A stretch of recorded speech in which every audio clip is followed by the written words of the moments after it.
wife and I bought a house that was quite cheap for the area, and that was 2 years ago. We have 2 daughters together.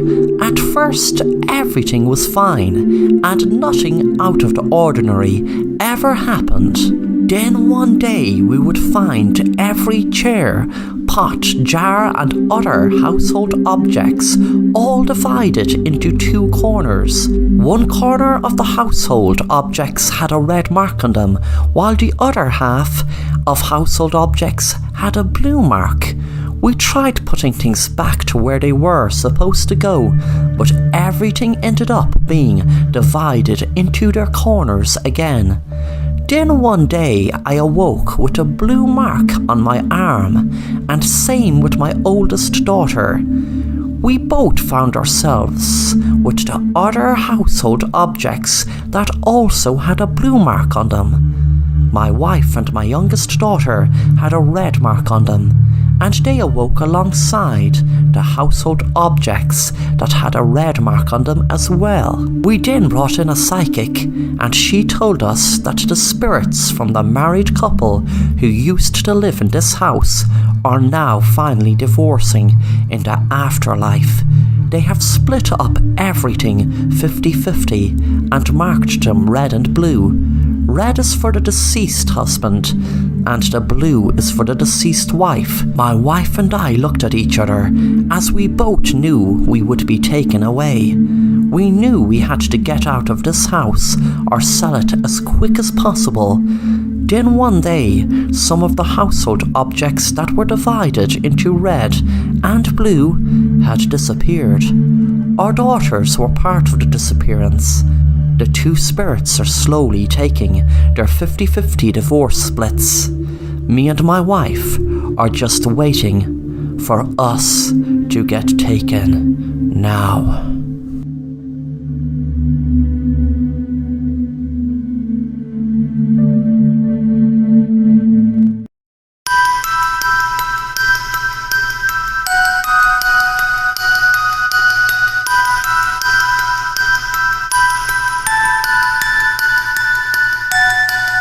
Barry woke up in a room with no memory of how he got there. His joints ached and he felt strange. He saw a camera up in the wall, staring right at him. Then suddenly, 2 men walked into the room. One man said, "Hello, Barry. Relax. You will be given a full explanation why you're here in just a short time, but there are a few things you need to sort out yourself first. You need to just relax and try your best to remember anything you can that has happened to you before you woke up today. It doesn't have to be recent. Anything at all." Barry felt the question bizarre and was about to say something when he felt kind of dizzy, and suddenly he blanked out. As he did, he had a memory of a person speaking, but he could not make out who it was. He tried his best to look at the face, hoping he could make out the features, but it was no good. The face was just a blur. When he snapped out of his daze, the man spoke to him again. "Did you remember anything, Barry? It is very, very important that you remember anything at all before we fill you in." Barry said, "What am I doing in this room? Who are ye? What do ye want with me?" The man spoke again. "Barry, we will give you all the answers to that in a very short time, but for now, we really need you to remember anything at all, because it is vital you do before we give you the information you were requesting." Barry could feel himself get dizzy again, and once again he could see the face, but it was just a blur still. He wondered who the person was, knowing that's probably what the weird man is asking him. Who is that person that is so blurry to him. It was driving him crazy. When he snapped out of his daydream again, the man asked, "Do you remember anything, Barry? What is it you see when you black out?" Barry said, "I see a face, but it's a blur. I can't make out who it is." The other man spoke this time. "You're doing great, Barry, but before we tell you what is happening, you need to see that face. You're not ready to hear the truth until you do." Suddenly Barry blacked out again, and he could see a person walking towards him, but the person was still a blur, until suddenly the blur became clear, and he was looking at the face, and realized he was looking at himself. He said to the men, "It's me. That person who was a blur is me." The man said, "That's good, Barry. You were in a good state when you realized that is you. Barry, you paid a large amount of money in the year 2020 to a secret government organization to do to you what is happening right now. And I have all the paperwork to show you that you've given your full consent. You will get a shock when I'm about to tell you what I'm about to tell you. But believe me, we are only doing what you paid for. The year is 2220. You were 200 years into the future from when you were frozen, and the information was passed down generations to you beyond frozen in the year 2220. Barry, you nearly didn't make it, but the problem is, Barry, no one else has except us and maybe 100 more. The world experienced an apocalypse after World War III happened just a few months after you were frozen in the year 2020. We had this bunker specially built, and the elite in the government survived also. The world is no longer like it was, Barry. We had to start again. I am sorry you woke up to a world like this. They didn't get frozen, Barry. You are the only one who did get frozen. That's the one thing I was trying to figure out. But the other survivors, well, they were the elite. The big, huge government officials, the president, and everyone else. They had their doomsday bunkers. They were the lucky ones. But even with that, there are now only about just over 100 of us left. This world is in ruins. This world is no way anywhere near the world I read about in history like it was before World War III started. 10 minutes later, Barry exited the bunker to see what the world looked like, and what he saw was a city in wreck and ruin. Suddenly he had another blackout. He could see himself talking to an elderly man. The man spoke. "I will do this for you, Barry, as I don't have much time to live with my crippling disease. Once you're in the bunker and safe and frozen, I will detonate the biggest nuclear missile this world has ever seen." Barry suddenly snapped out of his flashback. The man was standing next to him. This city you were looking at was built about 195 years ago. There were about 10,000 survivors in the bunkers then, just after World War III ended. But unfortunately, not many are left. And unfortunately, people aren't in a rush to bring new life into this world. Would you blame them? By the way, Barry, what made you decide you wanted to get frozen until the year 2220? Barry couldn't tell the real answer, so just said, "I can't remember."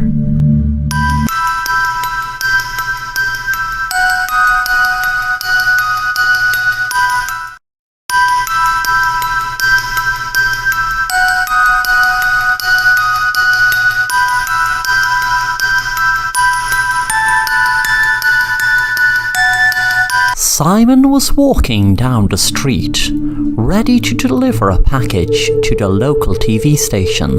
It was a 24-hour news network called Channel 6 News. He knew that he had to reach a huge audience, and he knew that when he broadcasted his statement, he had to do it before midnight on December 31st, 2020. He wasn't sure would it make any difference, but it was all he could do. He knew he had to try. He met the security guard and told him he had a package to deliver. The security man brought him into the office. Once inside, Simon took out his gun and pointed it at the security guard and said, "Okay, listen to me. I am not playing around. Take me to the main news broadcasting room. I want to go live before midnight. It is now 11 p.m, so I am not kidding. Take me there now." The security guard took Simon to the main room and said, "I am so sorry, Miss Casey and Mr. Warren, but this guy said he was going to kill me if I didn't take him in here. He told me he wants to broadcast a statement." The presenters were stunned, as were the camera people in front of them and the people upstairs looking down from the control room.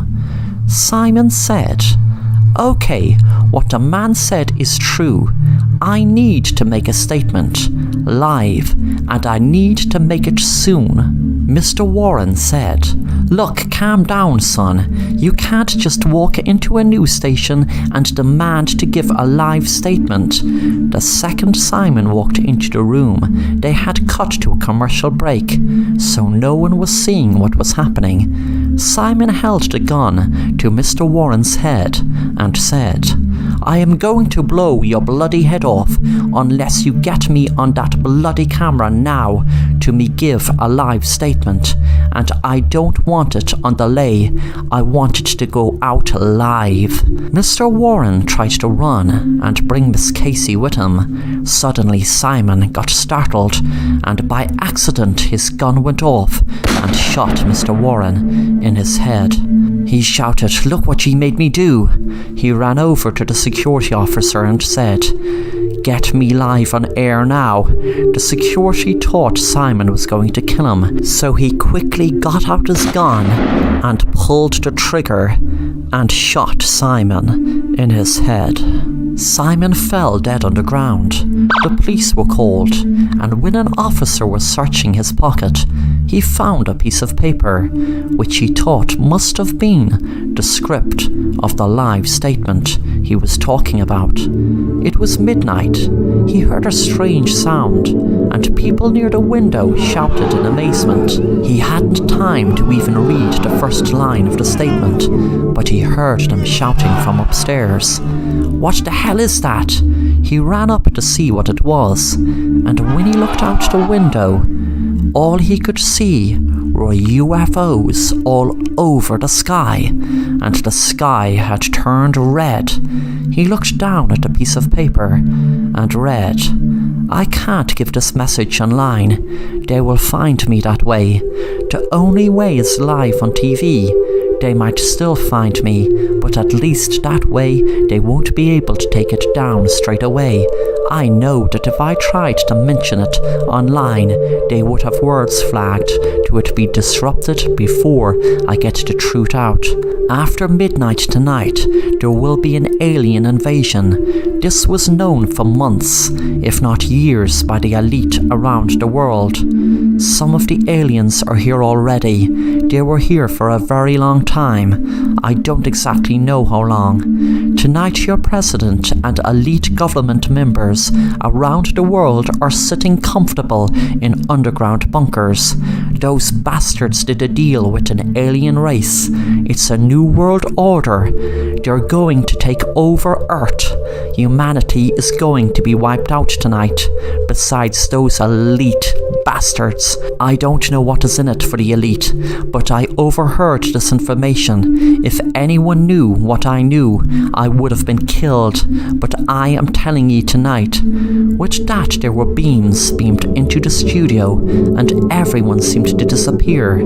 This was happening one by one. It seemed to the security guard that it took ages to the beam reach him. He thought to himself, if the guy was allowed to give the statement, it might not have changed anything, but if people had known and had an underground bunker like those bunkers the Doomsday Prophecy people have had for years, then they would have a fighting chance. The beam landed on the security guard, and he disappeared into thin air.